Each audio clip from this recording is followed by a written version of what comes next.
Au sommaire de ce journal, Félix Tshisekedi est depuis hier président en exercice de la SADC. Le chef de l'État congolais a prononcé son discours d'acceptation devant les 9 chefs d'État de la sous-région, clôturant ainsi le 42e sommet ordinaire des chefs d'État et des gouvernements. Et puis face à l'occupation de la cité de Bunagana par les M23, l'ancien Premier ministre congolais Bruno Tshibala propose la création d'une brigade spéciale d'intervention au sein des FARDC. Vous suivrez dans ce journal la réaction du président du mouvement d'élite pour la démocratie et le vrai changement, Augustin Bissimois.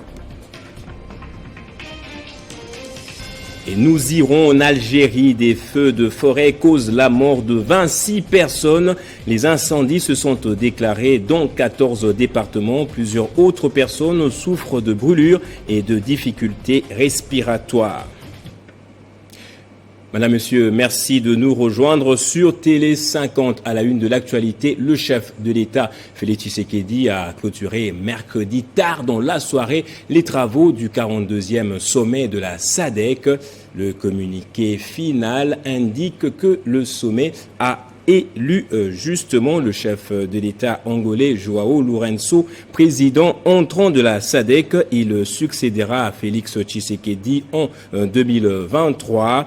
Par ailleurs, le sommet a manifesté son inquiétude et sa solidarité au sujet des événements récents liés à la sécurité dans la partie est de la RDC.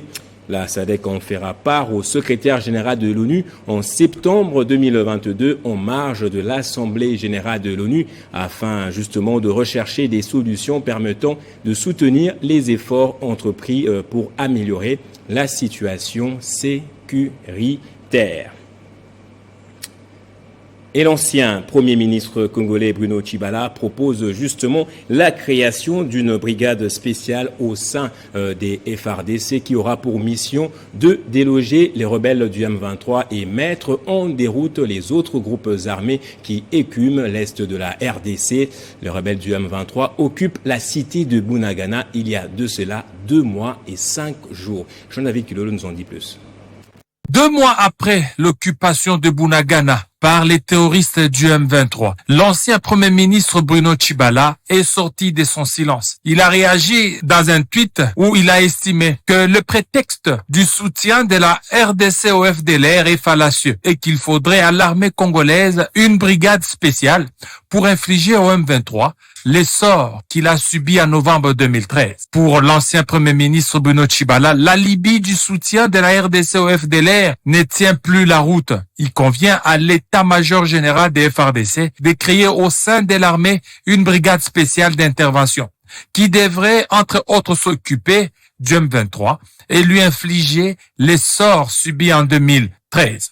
L'ancien Premier ministre, comme plusieurs Congolais d'ailleurs, reste convaincu que la solution au M23 viendra de l'armée congolaise. C'est cette armée, à travers l'opération Pomme Rouge, a défait l'M23 en novembre 2013 avec des héros congolais. Dans sa conférence de presse à Kigali du 11 août dernier, le secrétaire d'État américain Anthony Blinken a déclaré à propos de la violence dans l'est du Congo, il y a des rapports très crédibles de soutien aux groupes armés par toutes les parties, y compris l'FDLR, par les forces congolaises et l'M23 par les Rwandais. La position américaine était claire, que le soutien doit cesser pour tout groupe armé.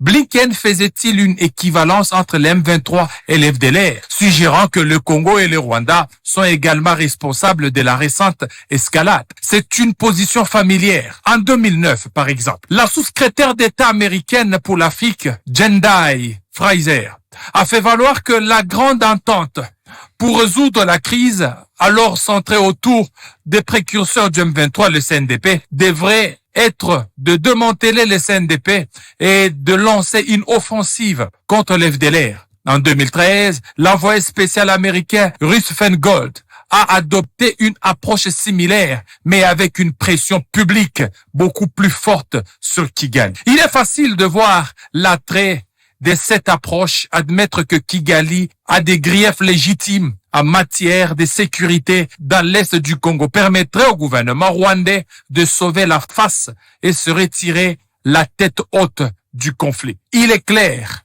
que le Congo, la RDC, ne pourra pas compter sur la bonne foi de ses voisins, le Rwanda. Les solutions à long terme à la violence, y compris celles alimentées par le gouvernement rwandais, ne viendront qu'avec un État congolais plus fort et plus responsable. En attendant, ces genres de fausses équivalences ne favorisent pas un dialogue constructif. Et quel impact peut avoir la mise en place de la brigade spéciale d'intervention demandée par l'ancien Premier ministre congolais Bruno Tshibala? Nous avons posé la question au secrétaire général du MDVC, Augustin Bissimois. Pour lui, la RDC dispose des militaires formés. Tout dépend de la stratégie de commandement. On l'écoute. Il ne nous manque pas une brigade formée. Nous avons évidemment des militaires formés pour mettre en déroute Bunagana. Mais le problème se situe au niveau du commandement. Ça se situe aussi au niveau de la diplomatie. Parce que lorsque vous avez une armée et qui n'est pas encadrée, lorsque vous avez une armée dont le commandement pose problème, il va être difficile parce qu'on ne va pas nous dire que les troupes du M23 sont beaucoup plus spéciales pour les préparer une brigade spéciale. Parce qu'il ne faut pas qu'on donne beaucoup d'importance au M23. C'est des simples militaires recrutés même sans formation. Mais quand on nous parle d'une brigade spéciale, je me dis, écoutez, les problèmes ici dans notre pays, nous devons les dire au niveau de l'opposition. Il s'agit tout simplement d'un mauvais commandement. Quand bien même vous avez des militaires bien formés et que le commandement pose problème, si aujourd'hui les troupes congolaises ne combattent pas contre le M23, c'est parce qu'il avait été signé un cessez-le-feu en Angola. Et nous avons dit que le cessez-le-feu signé mettait en position de force l'ennemi qui a déjà récupéré notre territoire. Parce qu'il était absurde et même impensable qu'on puisse analyser, qu'on signe un cessez-le-feu pendant que votre territoire est entre les mains de l'ennemi. La question était d'abord de frapper fort le M23 et de récupérer notre territoire et puis on va discuter après. De deux, si le plan diplomatique, il va vous souvenir que nos militaires, le gouverneur militaire du Nord Kivu avait écrit que l'Ouganda puisse fermer la frontière de Bunagana. Mais l'Ouganda n'a pas répondu. Entre-temps, nous sommes dans la sous-région avec l'Ouganda. Ça veut dire que jusque-là, on ne nous considère pas comme un État. Les autres se jouent de nous parce qu'on considère que jusque-là, nous n'avons pas un État respectable parce que nous sommes là en discussion avec eux au niveau de la sous-région. Mais lorsque le gouverneur militaire demande qu'on ferme la frontière de Bunagana et que ce n'est pas fait, c'est une façon de narguer notre État, c'est narguer nos dirigeants. Et dans l'actualité également, la MONUSCO s'est retirée de la ville commerciale de Butembo au Nord Kivu, confirme le gouverneur militaire. La mission onusienne a décidé de plier bagages après les manifestations qui ont causé la mort d'une dizaine de personnes le mois dernier.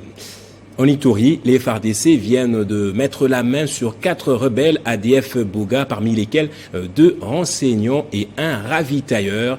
Ces terroristes qui ont été présentés au gouverneur militaire seront déférés devant les instances judiciaires compétentes pour répondre de leurs actes. Déterminé à mettre fin au phénomène ADF et restaurer l'autorité de l'État en Ituri, les forces armées ont capturé 4 terroristes ADF lors d'une contre-attaque menée dans les localités de Malibungu et Malaya, dans la région de Bouga. Ces rebelles ADF, parmi lesquels 2 renseignants et un ravitailleur, ont été présentés ce mercredi au gouverneur militaire de l'Ituri, par là au nom du lieutenant-général Lubuyanka Shomadjouni. Le porte-parole de l'armée en Ituri appelle la population à toujours faire confiance aux forces loyalistes pour la neutralisation définitive de tous les ennemis de la paix. La population doit raviver la conscience de quitter ces ADF. Il ne faut jamais être en connivence avec l'ennemi. C'est déplorable de voir les gens paisiblement, mais ils se font les complices, ils se font les renseignants. Comment voulez-vous gagner une guerre contre ces terroristes où certaines populations sont en connivence avec l'ennemi? C'est inimaginable, on ne peut pas imaginer cela. On ne peut pas se faire ennemi de l'armée en étant dans la population et en demandant la sécurité par les forces armées au sein de la population. L'un des capturés explique les circonstances de son enrôlement au sein de cette force négative. Moi et ma famille, nous venons de Massissi à la recherche des terres arables pour notre survie. C'est ici que nous avons intégré le mouvement terroriste ADEF. Dans la même veine, les forces armées ont déjoué la semaine dernière une attaque de ces rebelles dans la région de Loloa, traversée par la RN4, où le trafic est redevenu fluide. Et au Kasaï central, 58 détenus se sont évadés dans la nuit de mardi à mercredi de la prison de Luisa, située à 230 km du sud de Kananga. La société civile locale signale qu'il y a eu un décès et 24 de ces personnes étaient condamnées à des lourdes peines pour plusieurs infractions, dont le viol et la participation au mouvement insurrectionnel de Kaminan Sapu, alors que les autres étaient en détention préventive. Les autorités locales pointent du doigt les responsables de la prison et les 2 policiers de garde étaient en état d'ivresse sont arrêtés et conduits au cachot de la police nationale congolaise. Le président de la CENI, Denis Kadima, s'est entretenu avec le directeur général de l'Office national d'identification de la population, Richard Ilunga Ntumba. Cette rencontre entre le président de la Commission électorale nationale indépendante et son hôte s'est inscrit dans un schéma qui balise un cadre de collaboration entre les 2 institutions. Héritier Ntambwa et Jenny Kayembe.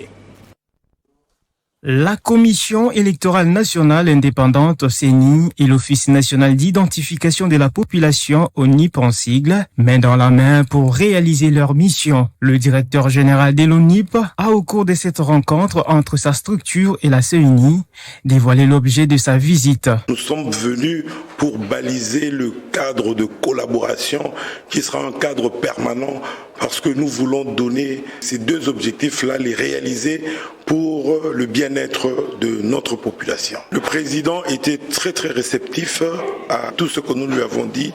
Nous avons mis en place des stratégies qui vont permettre à la CENI librement et de façon indépendante de réaliser ses missions et entre-temps à l'ONIP de passer par la CENI pour réaliser certaines choses, notamment l'identification de la population, parce que les électeurs qu'on va identifier font partie de la population. Nous serons ensemble, main dans la main, pour que ces 2 missions soient réalisées, des missions importantes. Cette rencontre s'inscrit dans le cadre de la collaboration permanente entre les 2 structures appelées à réaliser leur mission, notamment la tenue des élections et l'identification de la population. Les élèves vont reprendre le chemin de l'école ce 5 septembre. À 2 semaines de la rentrée scolaire, notre équipe est descendue sur terrain au marché de la Liberté pour s'imprégner de la situation des préparatifs. Qu'en est-il de la vente des fournitures? Les parents et les élèves sont-ils prêts pour débuter une nouvelle année scolaire? Suivez les éléments de réponse dans ce reportage de Benjamin Moundiata. Les Bleus Blancs sont censés retrouver le chemin de l'école dans pratiquement 2 semaines et c'est sur toute l'étendue du territoire national. À Kinshasa, cette rentrée s'annonce très difficile, pour ne pas dire impossible. Sur le marché de la Liberté, dans la commune de Massina, le vendeur des fournitures scolaires, dont les uniformes, cahiers et autres, constate une lourdeur louche et inhabituelle. Nous sommes là assises, mais il n'y a pas vente d'uniforme comme d'habitude. Les parents disent qu'ils n'ont pas d'argent. Jusque-là, il n'y a rien qui bouge. Je suis une vendeuse de fournitures scolaires. Nous ne sommes pas tout à fait prêts pour la rentrée.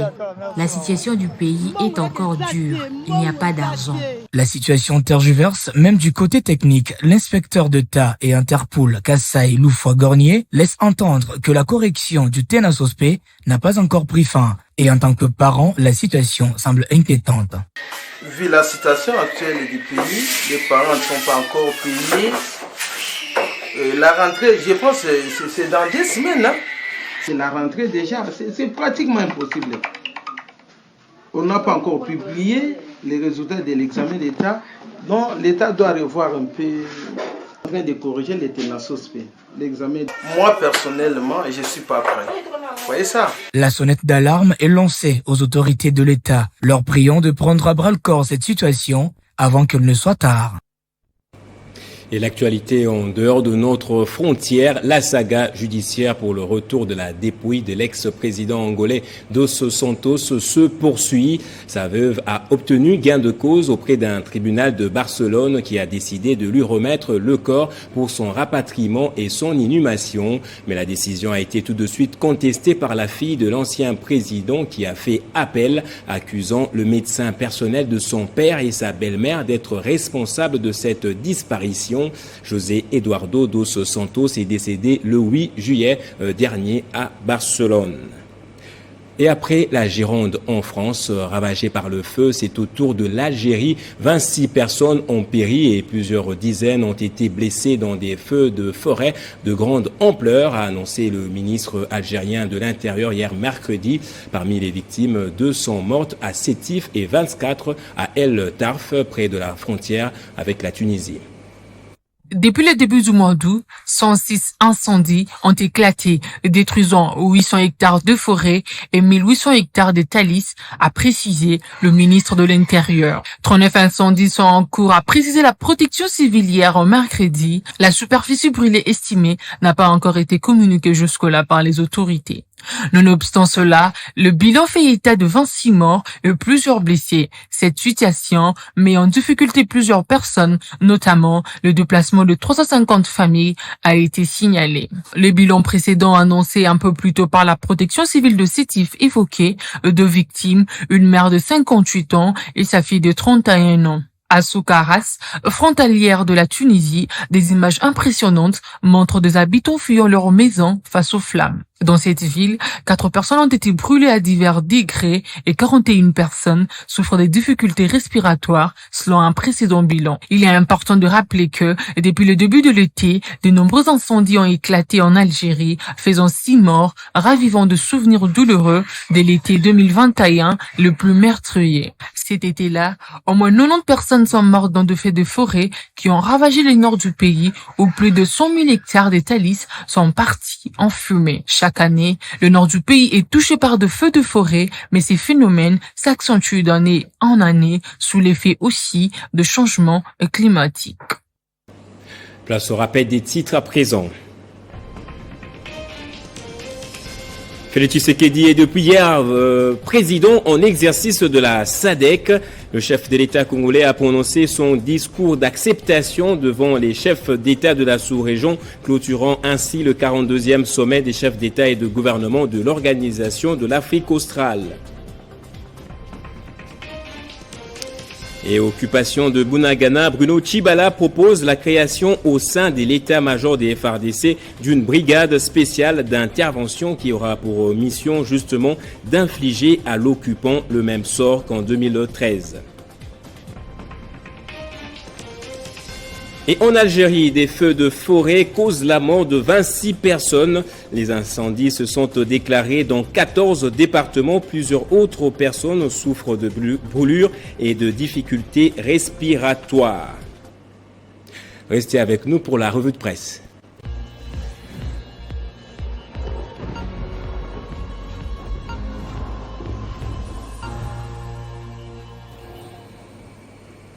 Et la revue de presse est avec Bédrine Kenge qui me rejoint de l'autre côté du studio. Bonjour et bienvenue à vous Bédrine. Bonjour Gaëtan et merci. Les journaux et sites ont consacré leur une depuis des jours sur le 42e sommet de la SADC.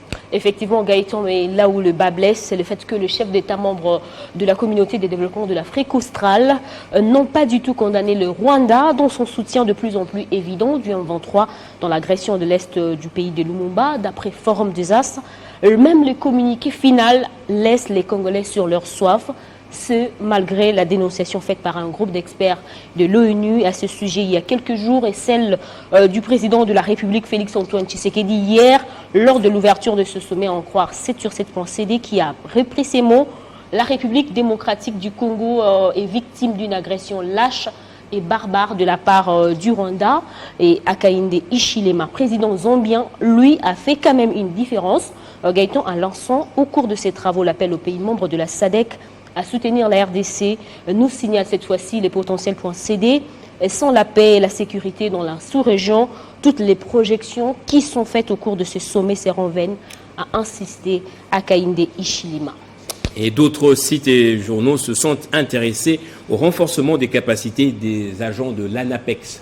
Tout à fait, Gaëtan, dans le but de permettre aux agents et cadres de l'Agence nationale de promotion des exportations d'avoir une idée exacte de cet établissement qui met en valeur les produits fabriqués au Congo, donc Made in Congo. Un séminaire de renforcement de capacité a été organisé avant leur mise en service en collaboration avec le ministère du Commerce extérieur, renseigne ANAPEX, le magazine semestriel qui vient de paraître et qui présente les réalisations de l'ANAPEX depuis son opérationnalisation en août 2021. Dans ce numéro, Gaëtan, on y trouve des articles en lien avec la production agricole en RDC, les développements des produits congolais, les statistiques des échanges commerciaux avec d'autres pays afin de booster l'économie. Et pour terminer, en dehors de la RDC, les tensions persistent entre Bamako et Paris. On est bien loin avec Gaëtan de terminer avec la crise entre le Mali et la France. Selon Mali Web, Bamako accuse clairement Paris de violer régulièrement l'espace aérien et de fournir les renseignements et armes aux groupes terroristes. Et pour régler ces problèmes, les autorités maliennes invitent par conséquent l'Organisation des Nations Unies a œuvré afin que la France cesse immédiatement ses actes d'agression contre le Mali. Et pour sa part, RFI.fr rapporte que Paris monte au créneau après les accusations faites par Bamako. La France n'a évidemment jamais soutenu directement ou indirectement ce groupe terroriste, a répliqué l'ambassade française au Mali. Et l'observateur Palga au Burkina Faso s'agace. Jusqu'où les autorités de transition maliennes vont-elles donc aller ? Il faut toujours que Bamako en rajoute une couche. Ce nouvel épisode des relations tumultueuses franco-maliennes montre que même si les soldats tricolores ont plié bagages, ils seront toujours tenus pour responsables de la situation sécuritaire au Mali, qui, malgré la présence de mercenaires russes de Wagner, ne s'est pas considérablement amélioré, contrairement à ce qui ne se cesse de propager la vulgate officielle sur le bord de Djoliba. Tout se passe donc, poursuit l'observateur Palga, comme si Assimi Goïta, fâché contre tout le monde, fâché contre Barkhane d'abord, contre la MINUSMA ensuite et enfin contre la Côte d'Ivoire, souffre de ce qu'on pourrait appeler les syndromes de la persécution, a trouvé entre en France un bouc ou plutôt un coq émissaire pour expier justement tous les péchés du Mali. Un coq émissaire, très belle expression. Merci Bedin Kenge pour cette revue de presse. Merci à vous autant, Gaëtan. Et c'est par ici que prend fin ce journal. Merci à vous tous de l'avoir suivi. Très bonne suite de programme et soyez toujours heureux, madame, monsieur.